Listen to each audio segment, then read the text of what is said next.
সাত কলেজকে গিনিপিগ বানিয়ে সেন্ট্রাল ইউনিভার্সিটি গঠন করা যাবে না, এবার এমন ছেড়ে দিয়েছেন সাত কলেজের শিক্ষকরা। তাদের দাবি, শুধু কলেজের নাম বা কাঠামো পরিবর্তন করে প্রস্তাবিত সেন্ট্রাল ইউনিভার্সিটি গঠন অযৌক্তিক। সরকারের এমন সিদ্ধান্তে শিক্ষার্থী, শিক্ষক ও কর্মচারীদের স্বার্থ চরমভাবে হয়েছে বলে দাবি করেন তারা।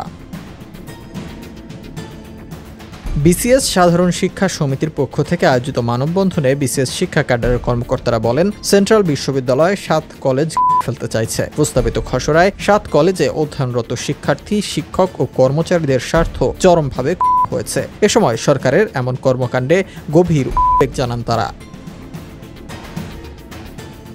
এ সময় শিক্ষকরা তাদের দাবির পক্ষে নানা যুক্তি তুলে ধরেন। বলেন, কলেজগুলোর ঐতিহ্য উচ্চ মাধ্যমিক স্তর, তাই উচ্চ মাধ্যমিক শিক্ষার্থীদের স্বার্থ বিরোধী কোনো সিদ্ধান্ত শিক্ষকরা গ্রহণ করবে না। সেই সঙ্গে সাত কলেজের নাম বা কাঠামো পরিবর্তন করে কোনো অনুষদে অথবা স্কুলে রূপান্তর করা যাবে না বলেও স্পষ্ট দেন তারা।